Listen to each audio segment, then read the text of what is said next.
자유롭게 되십시오. 그러나 악을 덮는데 자유를 사용하지 말고 하나님의 종들처럼 사용하십시오. 자유롭게 되십시오. 그러나 악을 덮는데 자유를 사용하지 말고 하나님의 종들처럼 사용하십시오. 여러분 안녕하세요. 조금 전에 읽어드린 말씀은 베드로전서 2장에 쓰여있는 말씀입니다. 구원받은 성도들에게 자유롭게 되되 자유를 악을 덮는 데 사용하지 말고 하나님의 종들처럼 사용하라고 이렇게 말씀하십니다.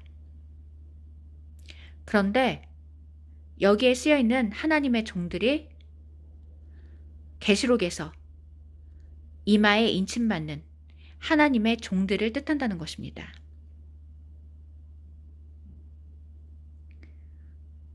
여기에 쓰여있는 종이라는 단어가 헬라어로 노울로스라는 단어인데 이 단어가 계시록 7장에서 이마에 인침받는 그 종들을 뜻한다는 것입니다. 그래서 베드로전서 2장에 쓰여있는 이 하나님의 종들은 이마에 인침받는 그 하나님의 종들을 뜻한다는 것입니다. 그래서 계시록 7장에 쓰여있는 이마에 인침받는 종들은 구원받은 성도들을 뜻한다는 것입니다. 이렇게 인침받는 종들이 구원받은 성도들을 뜻하기 때문에 계시록 7장에 쓰여있는 12지파에서 단 지파가 빠져 있는 것입니다. 구약에 쓰여있는 12지파에는 모두 단 지파가 쓰여 있습니다. 구약을 읽어보면 민수일기에서 이 단지파는 북쪽을 대표하는 지파였습니다. 그리고 에스겔에서 마지막 장에 보면 이스라엘의 12지파가 천년왕국에 들어가기 전에 땅을 분배받는 내용이 나오는데 그때도 단지파가 맨 처음 쓰여 있습니다. 이렇게 단지파는 유대인을 대표하는 지파라는 것입니다.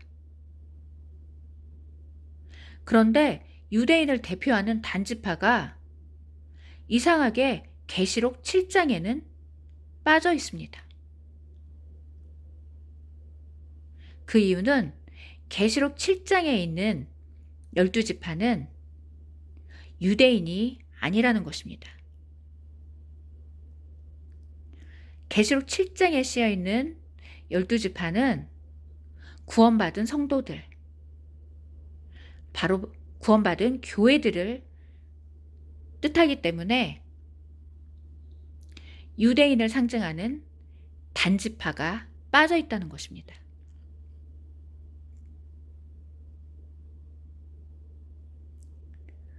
그런데 이와 관련된 말씀이 베드로전서 2장에 쓰여 있는 것입니다. 이 말씀을 다시 한번 읽어드리겠습니다. 자유롭게 되십시오. 그러나 악을 덮는데 자유를 사용하지 말고 하나님의 종들처럼 사용하십시오.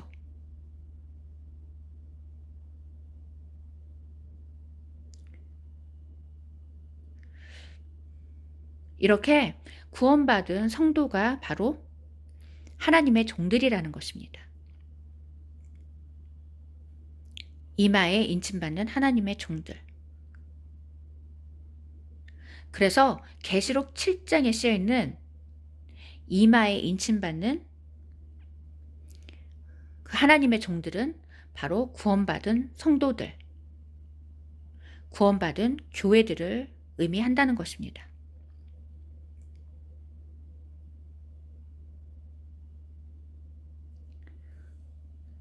그래서 성경을 꼼꼼하게 읽어보면 이렇게 우리가 너무나도 궁금해했던 그 어떤 수수께끼와 같은 그런 말씀들에 대한 답이 이렇게 성경 말씀에 씌어 있다는 것입니다.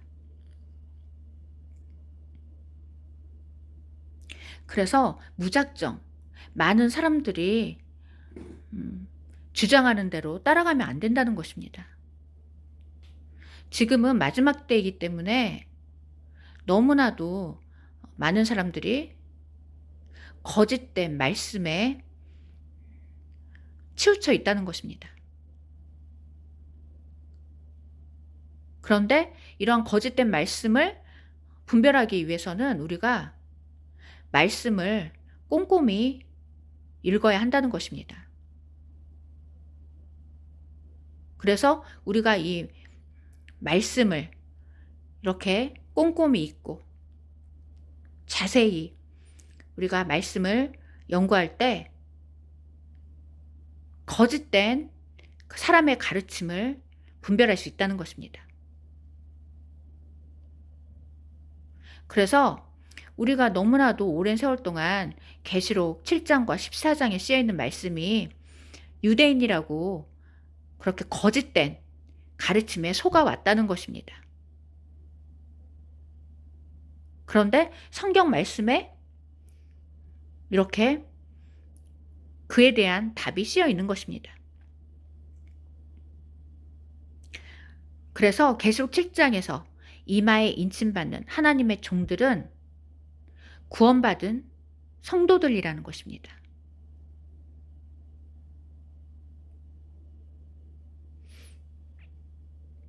그에 대한 말씀이 이렇게 베드로전서 2장에도 씌어 있다는 것입니다.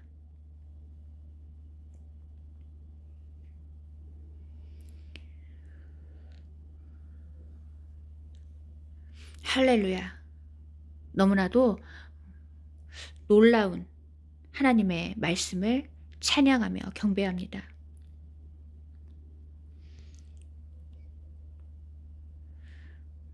그래서 지금은 마지막 때이기 때문에 대다수의 사람들이 어떤 사실을 주장한다고 해서 분별 없이 그쪽을 따라가면 안 된다는 것입니다.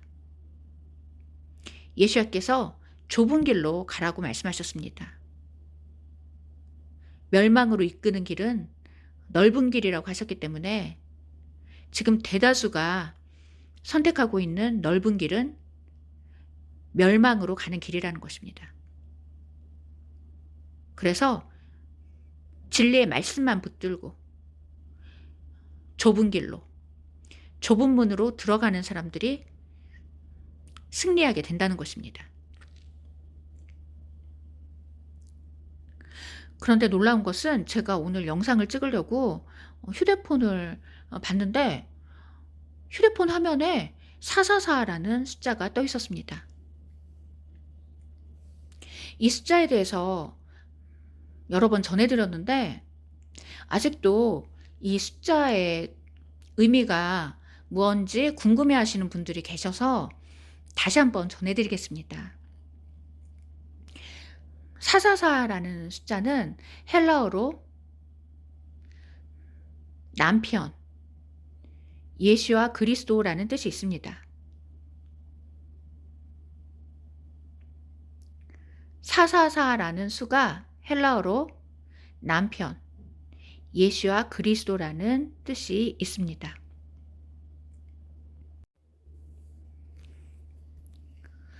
그런데 저도 몇 년 전부터 시계를 볼 때마다 이 숫자를 볼 때가 많아서 도대체 444라는 수가 무슨 뜻일까 참 궁금했었습니다. 우리가 보통 사라고 하면 죽음을 떠올리기 때문에 하나님께서 십자가에 못 박혀서 온전히 죽어져야 한다라는 말씀을 하시는 걸까라고 생각했던 적이 많았던 것 같습니다.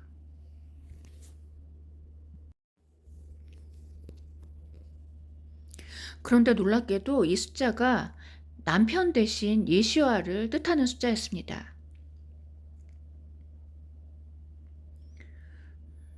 헬라어 스트롱 번호 444가 남편, 예시와 그리스도라는 뜻이 있었습니다.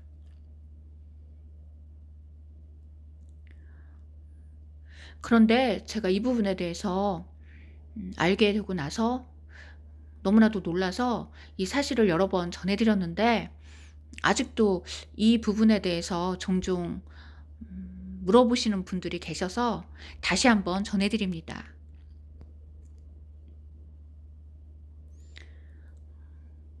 이 444라는 숫자는 헬라어 스트롱 번호로 남편, 예슈아를 뜻한다는 것입니다.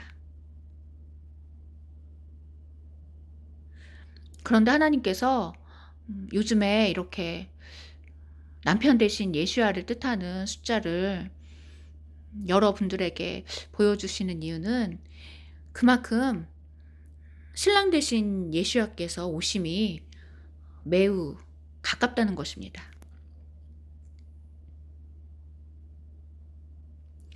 여러 가지 방법으로 신랑 대신 예수야께서 오심이 임박했다고 신부들에게 알려주시는 우리 하나님께 감사와 찬양과 영광을 올려드립니다.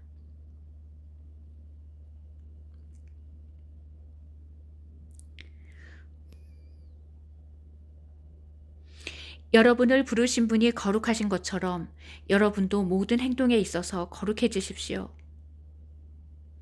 왜냐하면 성경에 내가 거룩하니 너희도 거룩하여라 라고 기록되었기 때문입니다. 그리고 만일 여러분이 각 사람의 행위를 공평하게 심판하시는 분을 아버지라고 불렀으면 여러분의 나그네 때를 경외함 가운데서 사십시오.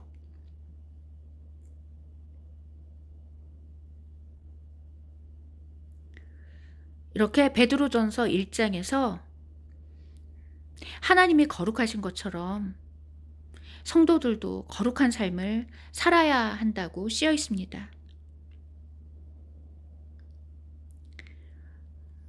예수께서는 거룩하신 하나님이시기 때문에 거룩한 사람을 신부로 맞이하신다는 것입니다. 그래서 우리가 거룩하지 않으면 신랑 대신 예수 앞에 설 수 없다는 것입니다.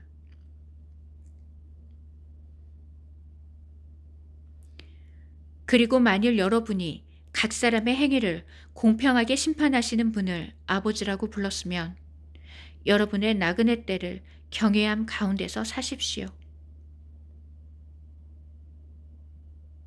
그리고 우리의 행위를 공평하게 심판하시는 분을 아버지라고 부르는 이 신부들은 나그네 때를 경외함 가운데 살아야 한다는 것입니다. 우리의 나그네 된 삶을 하나님을 경외함으로 하루하루를 거룩하게 살아야 한다는 것입니다. 그리고 이렇게 하나님을 경외하는 사람들이 바로 하나님의 종들이라는 것입니다. 하나님의 종들. 헬라어로 노울로스라는 이 종이라는 단어에 하나님을 경외하는 사람들이라는 뜻이 있다는 것입니다. 하나님을 경외하며 하나님 뜻대로 순종하며 거룩한 삶을 사는 사람들이 바로 하나님의 종들, 이마에 인침받는 하나님의 종들이라는 것입니다.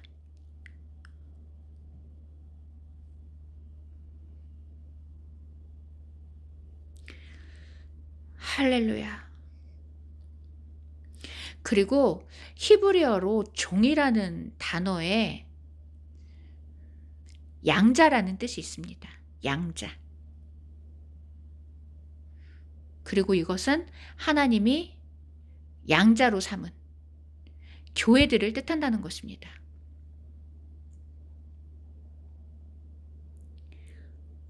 히브리어로 종이라는 단어에 아들이라는 뜻이 있고 양자라는 뜻이 있다는 것입니다. 양자.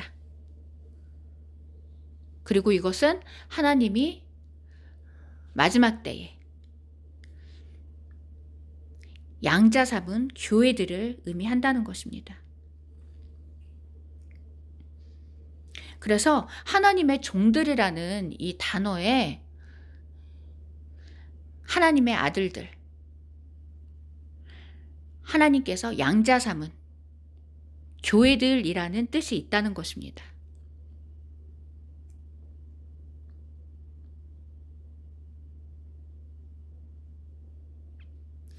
그리고 하나님을 경외하는 사람들이 바로 하나님의 종들이라는 것입니다.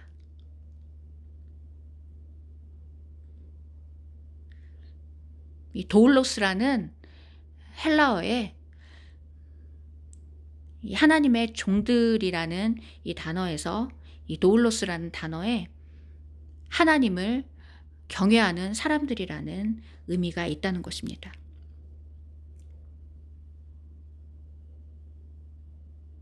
이렇게 하나님을 경외하고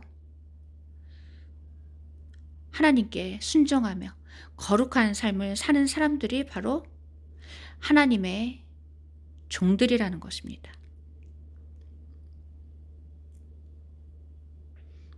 그리고 이들이 바로 하나님의 아들들, 하나님께서 양자 삼은 교회들이라는 것입니다.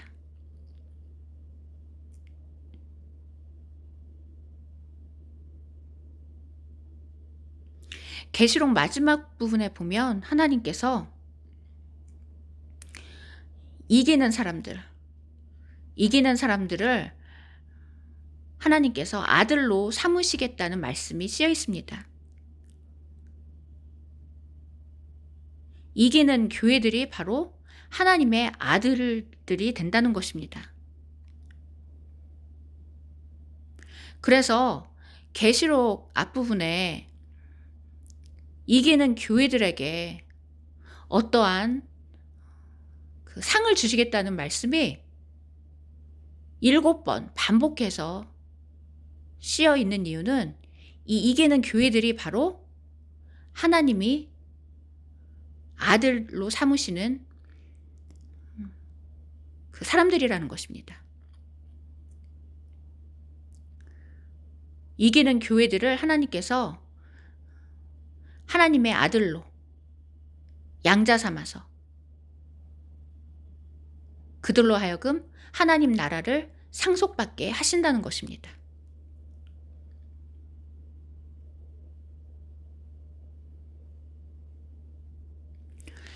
할렐루야. 그래서 하나님의 종들이라는 그 단어에서 종에 해당되는 히브리어 단어에 아들이라는 뜻이 있고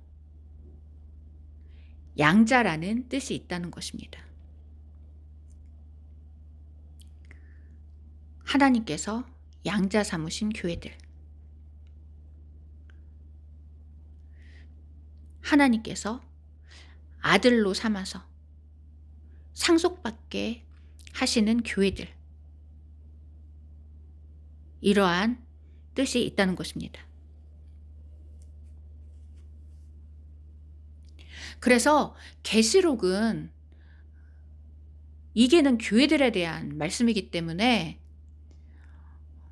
이 처음부터 끝까지 이 계시록이 교회에 대한 말씀이라고 10번 가까이 쓰여 있습니다. 그래서 계시록은 이기는 교회들을 하나님께서 양자 삼으셔서 아들로 상속받게 하신다는 것입니다.